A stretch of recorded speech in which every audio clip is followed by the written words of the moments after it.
आखिरी जो हमारा इंतजार है, आखिरी इंतजार है इस राज्य के सदर जनाब मोहम्मद शाकिर अली जो अध्यक्ष है AIMI मजलिस इत्तेहादुल मुस्लिमीन को मैं बड़ी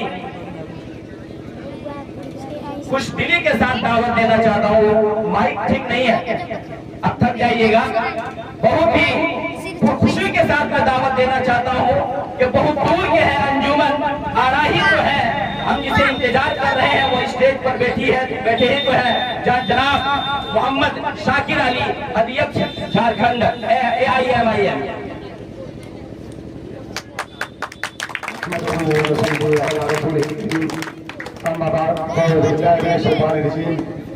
रब इश्रह ली सदरी वयस्सिर ली अमरी वहलुल उक़दतम मिन लिसानी यफ़क़हू क़ौली। मुअज़्ज़ज़ हाज़रीन, आज की इस सभा में तशरीफ़ फरमा हमारी इस पार्टी के जिलाध्यक्ष जनाब जसीमुद्दीन अंसारी साहब, पूर्व जिलाध्यक्ष मौजूदा स्टेट वर्किंग कमेटी के मेंबर जनाब असीरुद्दीन अंसारी साहब, हमारे पुराने साथी और स्टेट वर्किंग कमेटी के मेंबर दूसरे जनाब सरफराज अहमद साहब, जनाब मोइन साहब, अभी आपसे खिलाफ कर रहे थे जनाब मौलाना रफाकत इम्तियाजी साहब, जनाब मोइन साहब, हमारे स्टेट के ज्वाइंट सेक्रेटरी हमारे बड़े भाई जनाब उमानाथ सिंह कौल साहब, और आज की सभा में तशरीफ फरमा हमारे बुजुर्गों, नौजवान साथियों, मेरे मासूम बच्चे, पर्दानशीं खवातीन, मेरी माँ और बहनें, सबसे पहले मैं तमाम लोगों का शुक्रिया अदा करता हूँ, खैर मकदम करता हूँ।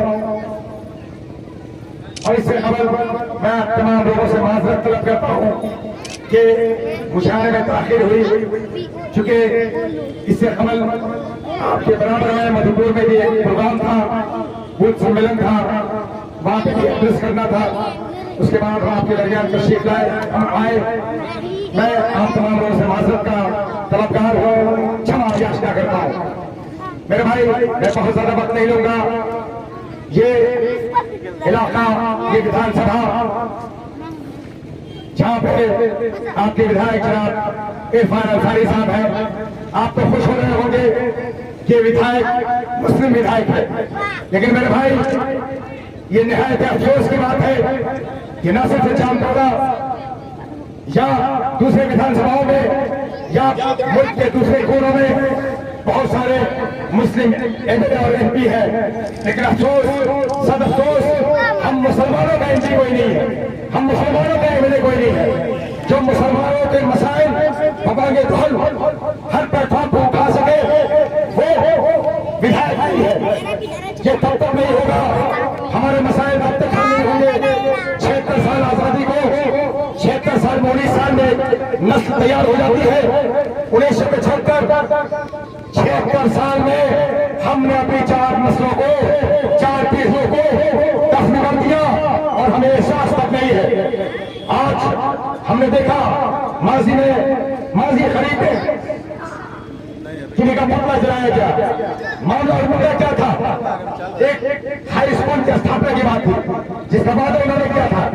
न सिर्फ जामताड़ा या ये संथाल प्रमंडल बल्कि पूरे झारखंड में ये नाकारे और निकम्मे जो विधायक हैं, इनकी अल्लाह रब्बुल इज्जत ने इन्हें जुबान तो दी है, लेकिन वो जुबान आपके लिए नहीं उठती। मैं फिर कहता हूँ, आज जो बैरिस्टर असदुद्दीन ओवैसी साहब जो हमारे सुप्रीमो है, हमारे राष्ट्रीय अध्यक्ष हैं, आप देख रहे हैं, मैं जानता हूँ कि आप तमाम लोगों के दिलों में, चाहे आप जिस पार्टी से ताल्लुक रखते हो, आप तमाम लोगों के दिलों में हमारे अकायद से अकीदत है, एक सच्ची मोहब्बत है। आप तमाम लोग चाहते हैं कि मुस्लिम मजलिस इत्तेहादुल मुस्लिमीन इस सरजमीन में आए, लेकिन आपको डर और खौफ क्या है? डर तो आप मुसलमान हैं, अल्हम्दुलिल्लाह, आप तमाम अहले ईमान हैं, हम एक अल्लाह से डरने वाले हैं। मैं बेइल्जाम नहीं लगा सकता, लेकिन इतना जरूर है कि हमने और आपने माज़अल्लाह सुबह माज़अल्लाह खुदाई दावा जरूर अपने हाथ में ले रखा है कि रुको रुको, इस्लाम बचाना है, भाजपा को हराना है, इसलिए इनको वोट देना है। आप संथाल प्रदेश में आप देख ले, इसी बीजेपी को रोकने के लिए आपने लोबिन अहमद को हमें जिताया। आज वो हरामखोर बीजेपी के वोट में है। आपने देखा सीता सोरेन को, हेमंत सोरेन की भाभी, उसको भी बीजेपी को हराने के लिए हमने जिताया, आपने जिताया, वो भी बीजेपी को उनको टिकट चाहिए। इस क्षेत्र का विधायक चंद महीनों कबल वेस्ट बंगाल की जमीन पे अपने दो साथियों विधायकों के साथ पकड़े गए, कैश के साथ पकड़े गए, जेल की सलाखों के पीछे रहे। वो भी आपने देखा उनकी मंशा क्या थी। मैं इल्जाम लगाने नहीं आया, आप बगल में मधुपुर में जो हेमंत सोरेन की सरकार थी, बीजेपी के साथ अलायंस में सरकार थी, कौन थे हमारे ये जो मौजूदा मंत्री हैं मधुपुर के, उनके फादर जनाब हाजी हुसैन साहब हो, अल्लाह उनकी मग़फ़िरत फरमाए। 2.5 साल की सरकार कोलैबोरेशन में, अलायंस में, गठबंधन में, इत्तेहाद में इन्हीं बेईमानों ने चलाई। किस बीजेपी को रोकने की बात कर रहे हैं? चलिए बरकट्ठा में जान बरकट्ठा छोड़ेंगे इसी संथाल प्रोग्राम में, इसी सारठ की सरजमीन पे हमने और आपने रणधीर सिंह को, चिन्ना सिंह को बीजेपी को हराने के लिए वोट दिया। ये हराम खोर भी भाजपा में गए और एक भाजपा के दरवाजे खटखटा रहा है। चले आप बरकट्ठा में अमित यादव, उसको हम मुसलमानों ने बीजेपी को हराने के लिए वोट दिया, बीजेपी में शामिल होने जा रहा है। हुसैनाबाद के सरजमीन पे कमलेश सिंह एनसीपी का, हमने बीजेपी को हराने के लिए वोट दिया, हरामखोर बीजेपी में शामिल हो गया। चले बढ़ी में मनोज यादव, अकेला यादव, दोनों से जने भाई, कभी एक बीजेपी में जाता, कभी कांग्रेस में जाता, और हम मुसलमान बिना सोचे समझे उसका वोट बीजेपी को हराने के लिए देते। मेरे भाई ये कब तक अपनी मौजूदा नस्लों को दफन करते रहिएगा? तारीख की औलाद ने वो दौर भी देखे हैं कि लम्हों ने सदा की थी, सदियों ने सदा पाई। अरे वोट देने में 2005 सेकंड लगते हैं, 2005 सेकंड में हम अपने मासूम, अपनी मौजूदा और आने वाली नस्लों को दफन। मैं कहता हूँ ये मासूम बच्चे ये किस किया है हमारे दरमियान? वोट देने का अधिकार है इनके पास, 18 साल की उम्र है, क्यों हमारे दरमियान है? क्या इनको अल्लाह ने जुबान नहीं दी? जुबान में दी है, एहसास में दिया है। आज इनकी भीड़ इसलिए है यहाँ पे बच्चों की, तो देख रहा है कि हमारे बाप, हमारे दादा, हमारे भाई, हमारे गार्जियन क्या फैसला लेते हैं, हमारी क्या खड़ी होगी कि नहीं हुई। जो सेल्फ इंडिपेंडेंट लीडरशिप की बात करते हैं, बैरिस्टर साहब खुद मुख्तार क़यादत की बात करते हैं, खुद मुख्तार सियासी ताकत हासिल करने की बात करते हैं, आत्मनिर्भर नेतृत्व, आत्मनिर्भर राजनीतिक शक्ति हासिल करने की बात करते हैं। वो क्या करते हैं? ये कंसेप्ट है किसका? लोगों, मेरे बुजुर्गों, नौजवान साथियों, मेरे शिष्यों, पढ़े लिखे लोगों, दानिशमंदों, इस दुनिया की किसी भी रिलीजियस स्क्रिप्चर में, धार्मिक ग्रंथों में, मजहबी किताब में लीडरशिप का, क़यादत का, रहनुमाई का कंसेप्ट नहीं है सिवाय हमारी कुरान और सुन्नत के। लेकिन आज क्या वजह है कि हम अपनी क़यादत से महरूम हैं? मेरे भाई यही वो भारत है, यही वो सरजमीन है जहां सांप, बिच्छू और चूहे पकड़ने, पालने और खाने वाली कौमों ने भी अपना लीडर चुन लिया और वो कामयाब हो गए। चरस, भांग और गांजे के नशे में धूत रहने वाले समाज ने भी अपना लीडर चुन लिया और वो कामयाब हो गए। यही नहीं, अपनी आस्था और अकीदत समझकर गैर-ए-आज़ाद का इस्तेमाल करने वाली कौमों ने भी अपना लीडर चुन लिया और वो कामयाब हो गए। यही नहीं मेरे नौजवान साथियों, मेरे बुजुर्गों, बल्कि पानी से ज्यादा शराब पीने वाली कौमों ने भी अपना लीडर चुन लिया और वो कामयाब हो गए।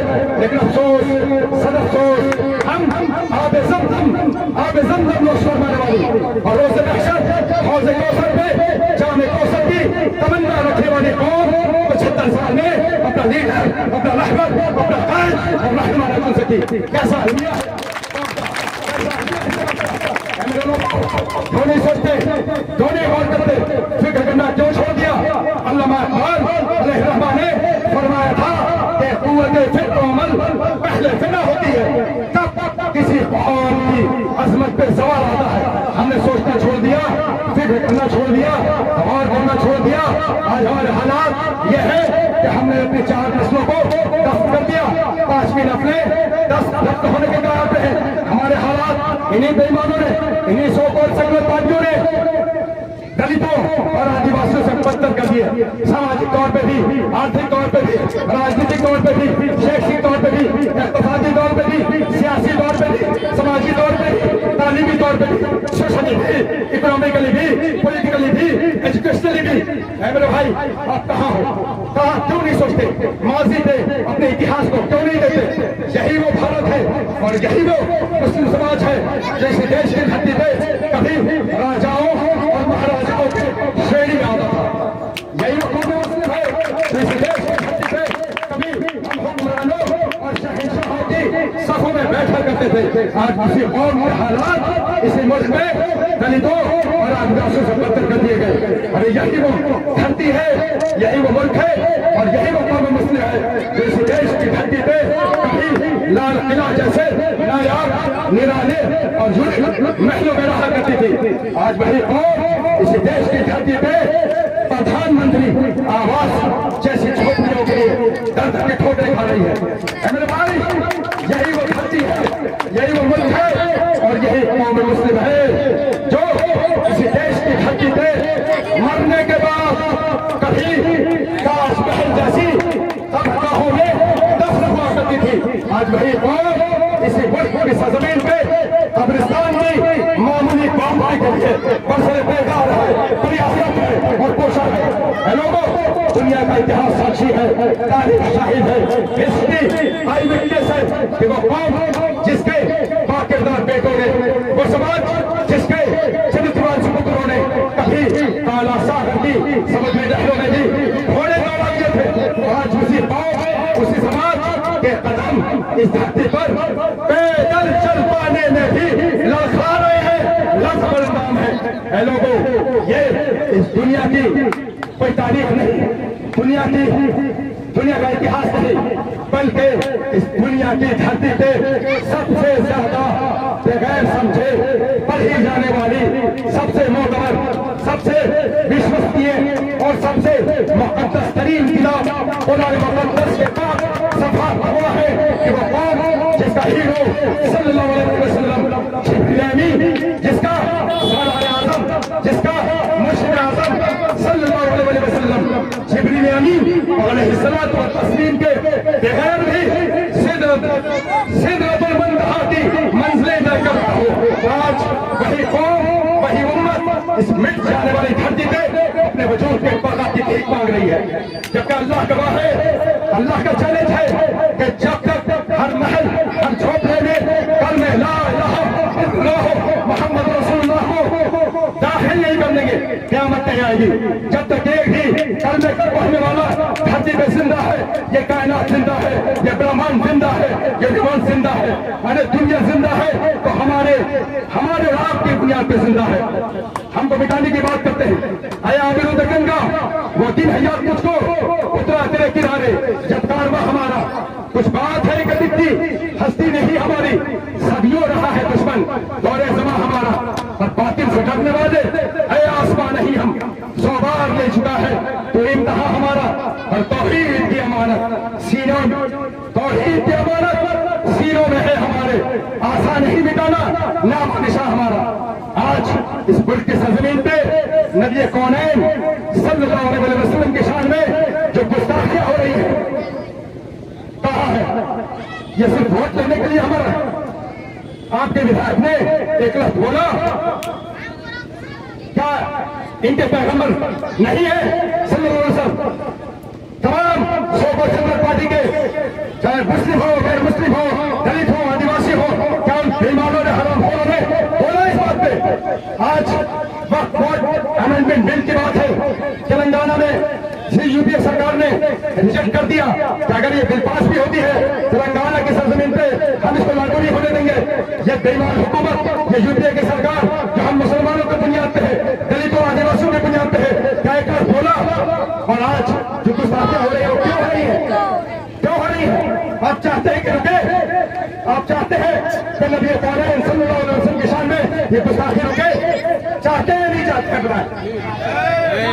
चाहते हैं हम। इस देश में लाखों का आंदोलन आप कर लो, FIR दर्ज कर दो, ये गुस्ताखी नहीं रुकेगी। रुकेगी कैसे? सैयदना फारूक आज़म रज़ियल्लाहु तआला अन्हु तेरा बेकाबा की कसम जिसके कब्जे कुदरत में मेरी जान है, अगर मेरी एक सुई भी गुम हो जाए तो मैं उसे कुरान मुकद्दस के 5 सफा से ढूंढ लूं। जब एक सुई ढूंढी जा सकती है तो आप बताओ हमारे क्या इस मसाइल का हल, ये जो गुस्ताखियां हो रही है हमारे सीने छलनी है, क्या ये गुस्ताखी बंद नहीं होगी? क्या इसका हल कुरान मुकद्दस में नहीं है? हाँ, इसका हल कुरान मुकद्दस में ही है। सूरह कलम है। वलीद बिन मुगीरा ने जब नबी कौनैन सल्लल्लाहु अलैहि वसल्लम के शान में गुस्ताखी की थी, सिर्फ दीवाना कहा था, माज़अल्लाह सुम्मा माज़अल्लाह, अल्लाह रब्बुल इज़्ज़त ने सूरह कलम को नाज़िल किया और उसके 10 आयतों को जाहिर कर दिया। 9 आयत में कि वो ज्यादा कस्में खाने वाला है, जलील है, उच्छत है, घमंडी है, शरारत से भरा हुआ इशारा करता है, न्यायाधीश बदतरीन दर्जे का बदकार है। और सुनो 10वां जो उसका ऐप बताया रब्बे कायनात ने, वो इसकी तरफ ही आज बाद में बताया, जमीन ये नाजायज औलाद है, हरामी औलाद है, व्यभिचार की औलाद है, एडल्ट्री की औलाद है, illegal sexual relation, illegal physical relation, अनैतिक शारीरिक संबंध, नाजायज जिस्मानी ताल्लुकात इसकी मां ने कायम किया है, वो हरामजादा है, नाजायज है, ज़िना की औलाद है। और सुनो, सिर्फ वलीद बिन मुगीरा के लिए नहीं, बल्कि क़यामत तक आने वाले हर उस इंसान के लिए, चाहे वो हिंदू हो, मुसलमान हो, सिख हो, ईसाई हो, बुद्धिस्ट हो, जैन हो, नास्तिक हो, जिसने भी नबी कौनैन सल्लल्लाहु अलैहि वसल्लम के शान में गुस्ताखी की, वो नाजायज औलाद है, हरामजादा है, ज़िना की औलाद है, व्यभिचार की औलाद है। ये बाबा के दोहल सोशल मीडिया के जरिए एक भारतीय तक जितना पहुंचा दोगे, अगर किसी शख्स ने आइसोलेटेड प्राइवेसी में, बाथरूम में, बंद कमरे में भी अगर हिम्मत जुटाई तो वो समझ जाएगा वो अपनी मां पे आरोप गठित कर देगा। किसी की हिम्मत और औकात नहीं होगी इसके बाप की कि वो, अरे लड़ाई की बात छोड़ दो, पब्लिक प्लेटफॉर्म की बात छोड़ दो, मास्क में आके बोलने की बात कह दो, छोड़ दो, वो प्राइवेट आइसोलेटेड प्राइवेसी में थी, नहायत तन्हाई के आलम में भी, अंधेरी कोठरी में भी, जिसको कोई आवाज न सुन रहा हो वो नहीं कहेगा, क्योंकि जैसे ही कहेगा ये मेरा कलाम नहीं है, बैरिस्टर साहब का कलाम नहीं है, ये रब्बे कायनात का कलाम है, डिवाइन वर्ड है, कुरान डिवाइन वर्ड है और हमारे लिए नाज़िल नहीं हुई, तमाम बनी नौ इंसान के लिए नाज़िल हुई, कुरान मुसलमानों के लिए नाज़िल नहीं हुई। औज़ुबिल्लाहि मिनश शैतानिर रजीम, इन्ना नहनु नज़्ज़लना ज़िक्रा व इन्ना लहु लहाफ़िज़ून। It's I who revealed the Quran for the whole of mankind, not only for Muslims, and I will certainly preserve it. ये जो कुरान मुक़द्दस है हमने तमाम बनी नौ इंसान के लिए, तमाम बनी आदम के लिए, संपूर्ण मानव जाति के लिए पैदा किया और न सिर्फ मुसलमानों के लिए बल्कि तमाम इंसानों के लिए, और मैं ही इसकी हिफाजत करूंगा। तो आप किस हद मदामली के तहत इस बात को छुपाए बैठे हैं? Right to freedom of religion is our fundamental right. Baba Saheb doctor Bhimrao Ambedkar ने आर्टिकल 25 टू 28 हमको अधिकार दिया है भारत के संविधान में अपने मजहब की को प्रोसेस करें, प्रैक्टिस करें, प्रोपेगेट करें और उसको प्रीच करें, प्रचार प्रसार हर धर्म के लोगों को। तो ये अल्लाह की किताब में लिखा है, अल्लाह का कलाम है। मेरा रजा हो रही है इन्हीं अल्फाज के साथ मैं तमामों से इजाजत चाहूंगा और मैं बस यही बात कहूंगा, अपनी खुद मुख्तार क़यादत को खड़ी करें, अपनी क़यादत पर। यह अल्लाह और अल्लाह के रसूल का हुक्म है, यह बैरिस्टर साहब का हमारा हुक्म है। जय हिंद, जय भारत।